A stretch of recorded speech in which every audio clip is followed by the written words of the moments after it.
A paz do Senhor Jesus esteja com todos. Bem, hoje é o nosso dia 236 e eu gostaria de fazer um breve comentário a respeito do capítulo 13 ao capítulo 15 de Ezequiel. Eu quero começar com uma pergunta. Você já recebeu alguma profecia? E mais, você já recebeu alguma profecia e essa profecia não se cumpriu na sua vida? Pois é, a gente vive em um momento que a gente identifica como o fim dos tempos. E nessa perspectiva de fim dos tempos, um dos sinais é que haveria uma multiplicação das religiões, das profecias também.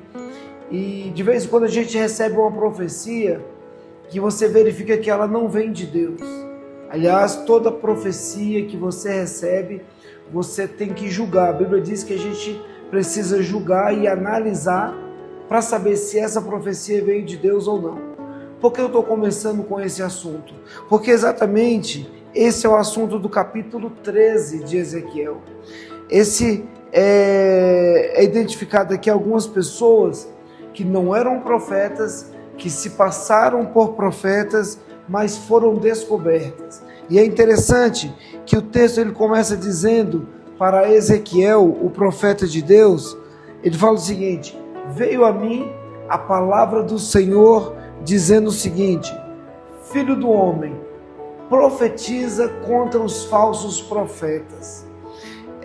O que me chama a atenção é perceber que exatamente a profecia vai ser usada contra os falsos profetas. Agora, qual eram as profecias que eles estavam dizendo? Aqui eles estavam pegando, no versículo 18, falam que eles estavam fazendo as benzeduras, benzendo pulseiras, objetos, e dizendo que aquele objeto de feitiço, a Bíblia chama isso de feitiço, não é profecia. A profecia é algo de Deus, mas o feitiço não é. Então eles faziam essas benzenção ou benzedeira, com objetos, e aqueles objetos passavam a ser proféticos. E esses falsos profetas começavam a dizer que Deus estaria naquele negócio ou em outro negócio, dependendo do que era enfeitiçado em nome de uma profecia. E aí, o Senhor vai falar o seguinte, que Ele mesmo vai destruir esses falsos profetas. Agora, você sabe como você identifica uma falsa profecia? Se alguém disser para você, assim diz o Senhor, e aí vai dar a profecia. Como você identifica se essa profecia vem de Deus ou não? É muito simples. A verdadeira profecia, ela não vem da imaginação humana ou de um coração de alguém que não é cristão, que não tem Jesus na sua vida.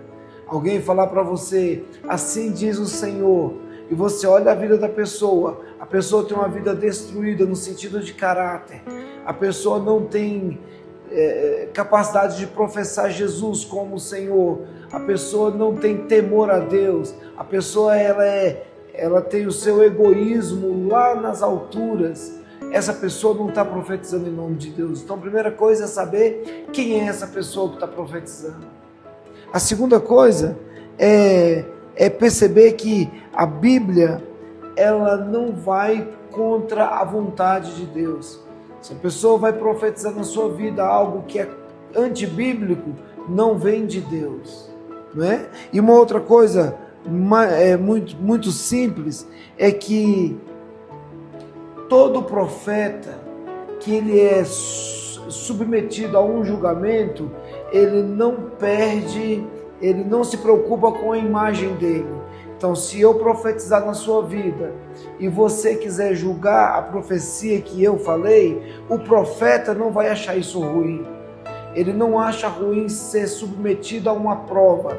Se alguém que profetiza e ele fica bravo porque você questionou, fica nervoso porque você está tentando analisar se aquela profecia é de Deus, pode ter certeza, esse homem não é de Deus, essa mulher não é de Deus. Então, o que a gente percebe é que o falso profeta, ele está até hoje nos nossos dias. E o capítulo 15, ele vai mostrar para a gente que o falso profeta, ele quando passa pelo processo de Deus, ele pode ser rejeitado ou não. Porque quando o homem ele tem o seu caráter transformado, ele vai entender o que quando Deus está colocando ele à prova. Quando Deus coloca o profeta à prova, ele vai passar tranquilamente, sabendo que é vontade de Deus. Esse capítulo 15, ele vai falar de uma parreira que foi queimada em comparação com uma árvore. Ele fala que a parreira queimada ou a madeira queimada, ela não tem nenhuma utilidade. E da mesma forma, o povo ou o profeta que profetiza coisas que não vêm de Deus, ele perde todo o seu valor no sentido profético. E por incrível que pareça, essa infidelidade profética, ela é muito mais natural do que aquilo que a gente imagina. Então, o profeta é conhecido, uma profecia, ela tem essa convicção de que ela vem de Deus, em primeiro lugar, quando ela se cumpre, em segundo lugar, quando tem o profeta tem um caráter voltado para a vontade de Deus, e por último, quando esse profeta ele não tem nenhum problema em ser submetido ao julgamento de quem quer que seja. Que coisa especial! O profeta Ezequiel, ele dá toda essa orientação para nós. Que Deus te abençoe e não deixe ninguém te enganar. Julgue todas as profecias de acordo com a vontade de Deus. Tenha uma excelente leitura.